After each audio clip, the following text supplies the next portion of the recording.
Viewers welcome back in our programme. ਜੀ ਰਾਉ ਸਾਹਿਬ, ਸਾਡਾ Facebook message ਆਇਆ ਹੈ ਕੈਲਗਰੀ ਅਲਬਰਟਾ ਤੋਂ ਕੁਲਬੀਰ ਸਿੰਘ ਜੀ ਦਾ।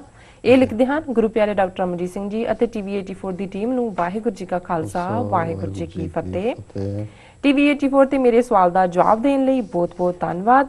ਅਸੀਂ ਕਈ ਗਰੁੱਪਾਂ 'ਚ ਇਸ ਨੂੰ ਸ਼ੇਅਰ ਕੀਤਾ ਹੈ। ਧੰਨਵਾਦ ਗੁਰਫਤਿਹ। ਜੀ ਰਾਉ ਸਾਹਿਬ। ਵੀਰ ਕੁਲਬੀਰ ਸਿੰਘ ਜੀ ਦਾ ਬਹੁਤ-ਬਹੁਤ ਧੰਨਵਾਦ। ਇਹਨਾਂ ਨੇ ਮਨਜੀਤ ਸਿੰਘ ਜੀ ਕੇ ਦਿੱਲੀ ਕਮੇਟੀ ਪ੍ਰਧਾਨ ਬਾਰੇ ਉਸ ਦੀ ਕੈਨੇਡਾ ਫੇਰੀ ਨੂੰ ਲੈ ਕੇ ਜਿਹੜਾ ਸਵਾਲ ਪੁੱਛਿਆ ਸੀ, ਸੋ ਉਹਨਾਂ ਦਾ ਵੀ ਧੰਨਵਾਦ ਕਿ ਉਹਨਾਂ ਨੇ ਉਸ ਨੂੰ ਅੱਗੋਂ ਸ਼ੇਅਰ ਕੀਤਾ ਬਾਕੀਆਂ ਦੇ ਨਾਲ। ਜੀ ਸਾਡਾ ਅਗਲਾ ਫੇਸਬੁੱਕ ਮੈਸੇਜ ਉਪਜੀਤ ਸਿੰਘ ਜੀ ਦਾ ਸਿਡਨੀ ਤੋਂ ਆਇਆ ਹੈ। ਇਹ ਲਿਖਦੇ ਹਨ, ਡਾਕਟਰ ਸਾਹਿਬ ਜੇ ਤੁਸੀਂ ਦੀਵਾਲੀ ਬਾਰੇ ਦੱਸ ਦਿਓ ਸਿੱਖਾਂ ਲਈ ਕੀ ਅਹਿਮੀਅਤ ਹੈ ਇਸ ਦੀ, ਤਾਂ ਮੈਂ ਬੜਾ ਸ਼ੁਕਰਗੁਜ਼ਾਰ ਹੋਵਾਂਗਾ। ਮੈਂ ਪਾਰਕਲੇ ਗੁਰੂ ਘਰ 'ਚ ਸਿੱਖਾਂ ਵੱਲੋਂ ਦੀਵਾਲੀ ਨੂੰ ਮਨਾਏ ਜਾਣ ਦੀ ਵਿਆਖਿਆ ਸੁਣੀ। ਕਿਤੇ ਨਾ ਕਿਤੇ ਮੈਂ ਇਹ ਭਾਂਪਿਆ ਕਿ ਇਹਦੀ ਕੋਈ ਧਾਰਮਿਕ ਜਾਂ ਇਤਿਹਾਸਿਕ ਮਹੱਤਤਾ ਨਹੀਂ ਹੈ, ਬਸ ਸਿਰਫ ਕਹਾਣੀ ਦੀ ਹੀ ਗੱਲ ਹੈ। ਹੋ ਸਕਦਾ ਹੈ ਕਿ ਮੈਂ ਗਲਤ ਹੋਵਾਂ, ਇਸ ਤੇ ਚਾਨਣਾ ਪਾਓ। ਮੈਨੂੰ ਤੁਹਾਡੀ ਸੁਬਰਾਮਨਿਅਮ ਸਵਾਮੀ ਵਾਲੀ ਵੀਡੀਓ ਬੜੀ ਚੰਗੀ ਲੱਗੀ। ਹਾਲਾਂਕਿ ਮੈਨੂੰ ਉਸ ਦੇ ਫੇਸਬੁੱਕ ਪੇਜ ਤੇ ਕੁਝ ਨਹੀਂ ਮਿਲਿਆ, ਬਲਕਿ ਕਿਸੇ ਨਰੇਸ਼ ਕੁਮਾਰ ਦੇ ਪੇਜ ਤੇ ਇਹ ਲਿੰਕ ਮਿਲਿਆ। ਕਿਰਪਾ ਕਰਕੇ ਇਸ ਦੀ ਪੁਸ਼ਟੀ ਕਰ ਦਿਓ। ਜੀ ਡਾਕਟਰ ਸਾਹਿਬ। ਵੀਰ ਉਪਜੀਤ ਸਿੰਘ ਸਿਡਨੀ ਜੀ ਦਾ ਬਹੁਤ-ਬਹੁਤ ਧੰਨਵਾਦ। ਉਹਨਾਂ ਨੇ ਸਾਨੂੰ ਲਿਖਿਆ ਜੀ। ਉਹਨਾਂ ਦੀ ਈਮੇਲ ਜਿਹੜੀ ਜਦੋਂ ਆਈ ਉਦੋਂ ਅਜੇ ਜਿਹੜਾ ਸਾਡਾ ਬੰਦੀ ਛੋੜ ਦਿਵਸ ਦੇ ਉੱਤੇ ਸੈਗਮੈਂਟ ਸੀ ਅਪਲੋਡ ਨਹੀਂ ਸੀ ਹੋਇਆ ਜੀ। ਔਰ ਕਿਉਂਕਿ ਆਸਟ੍ਰੇਲੀਆ ਦੇ ਵਿੱਚ ਮੋਸਟ ਲਾਈਕਲੀ ਜਿਹੜਾ ਫਰਾਈਡੇ ਦਾ ਸ਼ੋਅ ਹੁੰਦਾ ਹੈ ਉਹ ਲਾਈਵ ਨਹੀਂ ਹੁੰਦਾ, ਉਹ ਰਿਕਾਰਡ ਕਰਕੇ ਫਿਰ ਪਲੇ ਕਰਦੇ ਨੇ। ਹੁਣ ਉਹ ਅਪਲੋਡਡ ਹੈ ਔਰ ਉਹਦੇ ਤੇ ਕਾਫੀ ਜ਼ਿਆਦਾ ਲੋਕਾਂ ਨੇ ਉਹਨੂੰ ਪਸੰਦ ਵੀ ਕੀਤਾ, ਬਹੁਤ ਸਾਰੇ ਵੈਬਸਾਈਟਸ ਤੇ ਵੀ ਇਹ ਲੱਗੇ ਜੀ। ਸੋ ਉਹਨਾਂ ਨੇ ਬਿਲਕੁਲ ਠੀਕ ਕਿਹਾ ਕਿ ਵੀ ਜੋ ਵੀ ਉਹਨਾਂ ਨੇ ਪਾਰਕਲੀ 'ਚ ਵਿਆਖਿਆ ਸੁਣੀ ਹੋਏਗੀ ਉਹਦੇ ਨਾਲ ਉਹਨਾਂ ਦੀ ਤਸੱਲੀ ਨਹੀਂ ਹੋਈ।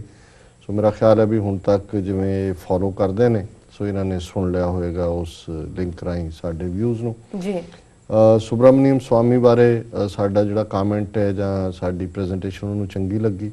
ਮੈਨੂੰ ਵੀ ਜਿਹੜਾ ਉਸ ਨਾਲ ਸੰਬੰਧਿਤ ਲਿੰਕ ਜਿਹੜਾ ਸਾਡੇ ਇੱਕ ਵੈਲਵਿਸ਼ਰ ਜਿਹੜੇ ਕਿ ਮੋਨੀਟਰ ਕਰਦੇ ਨੇ ਸਾਰੇ ਫੇਸਬੁੱਕ ਪੇਜਿਸ ਨੂੰ ਔਰ ਮੀਡੀਆ ਨੂੰ, ਉਹਨਾਂ ਨੇ ਭੇਜੀ ਸੀ ਜੀ। ਸੋ ਮੈਂ ਸ਼ੋਰ ਨਹੀਂ ਹੈ ਕਿ ਵੀ ਉਹਨਾਂ ਦੇ ਓਰੀਜਨਲ ਪੇਜ ਤੋਂ ਜਾਂ ਨਰੇਸ਼ ਕੁਮਾਰ ਦੇ ਕੋਈ ਹੈ, ਲੇਕਿਨ ਇਹ ਹੈ ਉਹਨਾਂ ਦਾ ਵਿਊ ਸੀ ਕਿਉਂਕਿ ਹੋਰ ਵੀ ਕਈ ਥਾਂ ਦੇ ਉੱਤੇ ਇਸ ਨੂੰ ਪਲੇ ਕੀਤਾ ਗਿਆ ਔਰ ਉਹਦੇ ਵਿਊ ਇਸ ਬਾਰੇ ਬੜੇ ਕਲੀਅਰ ਨੇ ਸੁਬਰਾਮਨੀਅਮ ਸਵਾਮੀ ਦੇ ਜੀ। ਸੋ ਉਪਜੀਤ ਸਿੰਘ ਜੀ ਦਾ ਬਹੁਤ-ਬਹੁਤ ਧੰਨਵਾਦ ਜੀ। ਸਾਡਾ ਅਗਲਾ ਫੇਸਬੁੱਕ ਮੈਸੇਜ ਅਨਿਕੇਤ ਕੁਮਾਰ ਜੀ ਦਾ ਭੁਵਨੇਸ਼ਵਰ ਤੋਂ ਆਇਆ ਹੈ। ਇਹ ਲਿਖਦੇ ਹਨ, ਡਾਕਟਰ ਅਮਰਜੀਤ ਸਿੰਘ ਜੀ ਸਰ, ਮੈਂ ਸਿੱਖਾਂ ਦਾ ਬੜਾ ਆਦਰ ਮਾਣ ਕਰਦਾ ਹਾਂ। ਮੈਂ ਬੜਾ ਪਿਆਰ ਕਰਦਾ ਹਾਂ ਸਿੱਖਾਂ ਨੂੰ। ਮੇਰੇ ਹਿਸਾਬ ਨਾਲ ਭਾਰਤ ਤੇ ਸਨਾਤਨੀਆਂ ਨਾਲੋਂ ਵਧੇਰੇ ਸਿੱਖਾਂ ਦਾ ਹੱਕ ਹੈ।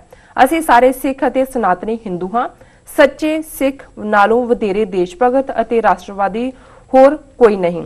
ਤੁਸੀਂ ਇੰਡੀਆ ਤੋਂ ਬਾਹਰ ਰਹਿੰਦੇ ਹੋ, ਸਿੱਖ ਭਰਾਵਾਂ ਦੀ ਸਾਖ ਖਰਾਬ ਕਰਨ ਦੀ ਕੋਸ਼ਿਸ਼ ਨਾ ਕਰੋ। ਸਿੱਖਾਂ ਨੂੰ ਇੰਡੀਆ 'ਚ ਬੜਾ ਆਦਰ ਮਾਣ ਪਿਆਰ ਮਿਲਦਾ ਹੈ।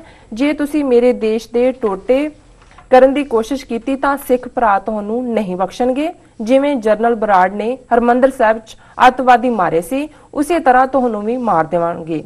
ਅਸੀਂ ਮਰ ਜਾਵਾਂਗੇ ਪਰ ਭਾਰਤ ਮਾਤਾ ਨੂੰ ਟੁੱਟਣ ਨਹੀਂ ਦੇਵਾਂਗੇ। ਇਹ ਮੇਰੀ ਅਖੀਰਲੀ ਚੇਤਾਵਨੀ ਹੈ। ਸਿੱਖਾਂ ਤੋਂ ਦੂਰ ਰਹੋ। ਜਿਵੇਂ ਤੁਸੀਂ ਸੁਸਾਇਟੀ 'ਚ ਵੰਡੀਆਂ ਪਾ ਰਹੇ ਹੋ, ਤੁਹਾਨੂੰ ਕੈਨੇਡਾ ਅਤੇ ਅਮਰੀਕਾ 'ਚੋਂ ਵੀ ਕੱਢ ਦਿੱਤਾ ਜਾਵੇਗਾ। ਫਿਰ ਸਿਰਫ ਇੰਡੀਆ ਹੀ ਬਚੇਗਾ। ਤੁਹਾਨੂੰ ਆਪਣਾ ਹਸ਼ਰ ਯਾਦ ਰੱਖਣਾ ਚਾਹੀਦਾ ਹੈ। ਜੀ ਡਾਕਟਰ ਸਾਹਿਬ। ਵੀਰ ਅਨਕੇਤ ਕੁਮਾਰ ਜੀ ਦਾ ਬਹੁਤ-ਬਹੁਤ ਧੰਨਵਾਦ। ਉਹਨਾਂ ਨੇ ਉੜੀਸਾ ਸਟੇਟ ਦੇ ਇੰਪੋਰਟੈਂਟ ਸ਼ਹਿਰ ਭੁਵਨੇਸ਼ਵਰ ਤੋਂ ਸਾਨੂੰ ਲਿਖਣ ਲਈ ਵਕਤ ਕੱਢਿਆ ਜੀ।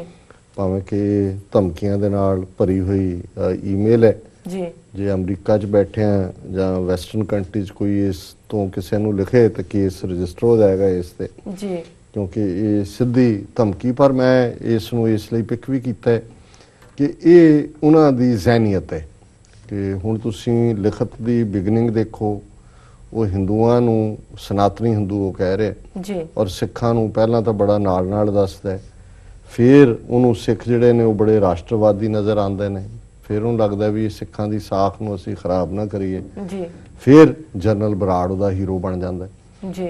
ਹੁਣ ਜਨਰਲ ਬਰਾੜ ਨੇ ਜਿਹੜਾ ਜੋ ਵੀ ਕਰਤੂਤ ਕੀਤੀ, ਜਿਹੜਾ ਕਿ ਇੱਕ ਜੈਨੋਸਾਈਡ ਹੈ, ਜਿਸ ਨੂੰ ਜਿਹੜਾ ਮਾਈਕਲ ਆਡਵਾਇਰ ਜਾਂ ਜਨਰਲ ਡਾਇਰ ਦੇ ਨਾਲ ਵੀ ਜੇ ਕੰਪੇਅਰ ਕਰੀਏ ਤੇ ਉਹ ਵੀ ਛੋਟਾ ਹੈ, ਉਹ ਵੀ few hours machine gun fire. ਇੱਥੇ ਤਾਂ ਜਿਵੇਂ ਇੱਕ ਸਾਜ਼ਿਸ਼ ਕਰਕੇ ਸਿੱਖਾਂ ਨੂੰ ਸਬਕ ਸਿਖਾਉਣ ਲਈ ਸਾਰੇ ਪੰਜਾਬ ਨੂੰ ਇੱਕ ਕੰਸੈਂਟਰੇਸ਼ਨ ਕੈਂਪ ਬਣਾ ਕੇ ਜਿਵੇਂ ਹਜ਼ਾਰਾਂ ਸਿੱਖਾਂ ਦਾ ਕਤਲੇਆਮ ਕੀਤਾ, ਬੱਚੇ ਔਰਤਾਂ, ਇੱਕ ਸਿਸਟਮੈਟਿਕ ਜੈਨੋਸਾਈਡ ਜੀ। ਤੇ ਉਹਨੂੰ ਇਹ ਅਨਿਕੇਤ ਕੁਮਾਰ ਜਿਹੜਾ ਕਹਿੰਦਾ ਵੀ ਅਸੀਂ ਸਿੱਖਾਂ ਦਾ ਭਾਰਤ 'ਚ ਬਹੁਤ ਆਦਰ ਮਾਣ ਕਰਦੇ ਹਾਂ ਔਰ ਅਸੀਂ ਜਿਹੜਾ ਹੈ ਉਹ ਆਦਰ ਮਾਣ ਦੇ ਵਿੱਚ ਰੁਕਾਵਟ ਬਣ ਗਏ ਬਾਹਰਲੇ, ਔਰ ਸਾਨੂੰ ਉਹਨਾਂ ਨੇ ਅਖੀਰਲੀ ਚੇਤਾਵਨੀ ਦਿੱਤੀ ਹੈ ਜੀ ਕਿ ਜੀ ਤੁਹਾਨੂੰ ਅਸੀਂ ਅਮਰੀਕਾ ਕੈਨੇਡਾ 'ਚੋਂ ਵੀ ਕੱਢ ਦਿਆਂਗੇ।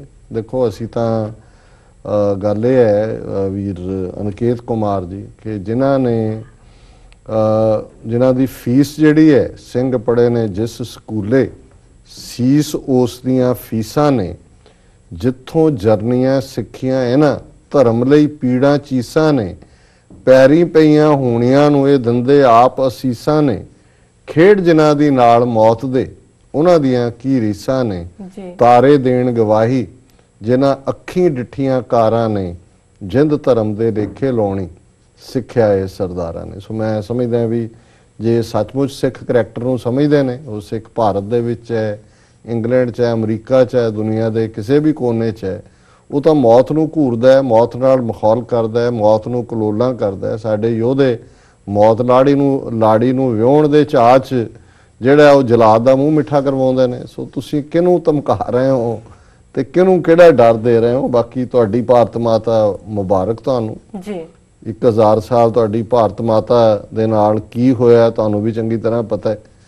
ਤੇ ਹੁਣ ਜੋ ਤੁਹਾਡੀਆਂ ਕਰਤੂਤਾਂ ਨੇ, ਜੇ ਭਾਰਤ ਮਾਤਾ ਨੂੰ ਸਿੱਖਾਂ ਨੇ ਆਜ਼ਾਦੀ ਦਾ ਸਾਲੂ ਪਵਾਇਆ, ਆਜ਼ਾਦੀ ਦੇ ਰੰਗ 'ਚ ਰੰਗਿਆ, ਆਪਣੇ ਖੂਨ ਡੋਲ ਕੇ, ਆਪਣੀ ਰੱਤ ਡੋਲ ਕੇ, ਆਪਣਾ ਕੁਰਬਾਨੀਆਂ ਦੇ ਕੇ 80% ਤੋਂ ਜ਼ਿਆਦਾ, ਤੇ ਤੁਸੀਂ ਉਸ ਨੂੰ ਹੀ ਜਿਹੜੇ ਸੱਚਮੁੱਚ ਜੇ ਤੁਹਾਡੀ ਇਹ ਮਾਂ ਹੈ, ਜੇ ਇਹਨੂੰ ਕਹਿੰਦੇ ਹੋ, ਤੇ ਜਿਨ੍ਹਾਂ ਨੇ ਉਸ ਦੇਸ਼ ਦੀ ਆਜ਼ਾਦੀ ਦੇ ਲਈ ਉਹ ਮੁਗਲਾਂ ਤੋਂ ਹੋਏ, ਅਫਗਾਨਾਂ ਤੋਂ ਹੋਏ, ਅੰਗਰੇਜ਼ਾਂ ਤੋਂ ਹੋਏ ਆਪਣੀ ਰੱਤ ਡੋਲੀ ਹੈ, ਉਹਨਾਂ ਨੂੰ ਤੁਸੀਂ ਜਿਹੜਾ ਉਹ ਐਲੀਮੀਨੇਟ ਕਰ ਰਹੇ ਹੋ, ਉਹਨਾਂ ਨੂੰ ਮਾਰ ਰਹੇ ਹੋ, ਉਹਨਾਂ ਦੇ ਘੱਲੂ ਘਾਰੇ ਕਰ ਰਹੇ ਹੋ ਜੀ। ਤੇ ਫਿਰ ਜੇ ਤੁਹਾਨੂੰ ਲੱਗਦਾ ਵੀ ਤੁਹਾਡੀ ਭਾਰਤ ਮਾਤਾ ਸਾਫ਼ ਸੁਥਰੀ ਸਾੜੀ ਦੇ ਵਿੱਚ ਜਿਹੜੀ ਹੈ ਉਹ ਬਾਦਸਤੂਰ ਕਾਇਮ ਰਹਿ ਸਕਦੀ ਹੈ, ਫਿਰ ਇਹ ਤੁਹਾਡਾ ਭੁਲੇਖਾ ਹੀ ਹੈ। ਤੁਸੀਂ ਸਭ ਤੋਂ ਵੱਡੇ ਦੁਸ਼ਮਣ ਹੋ ਉਸ ਧਰਤੀ ਦੇ, ਉਸ ਮੁਲਕ ਦੇ, ਕਿਉਂਕਿ ਤੁਸੀਂ ਸਿੱਖਾਂ ਨੂੰ ਐਲੀਨੇਟ ਕੀਤਾ ਔਰ ਹੁਣ ਸਿੱਖਾਂ ਨੇ ਵੀ ਇਹ ਮਿੱਥਿਆ ਹੋਇਆ ਹੈ ਕਿ ਦਰਿਆਏ ਜਮਨਾ ਤੋਂ ਵਾਘਾ ਤੱਕ ਇੱਕ ਆਜ਼ਾਦ ਪ੍ਰਭੂ ਸੱਤਾ ਸੰਪੰਨ ਦੇਸ਼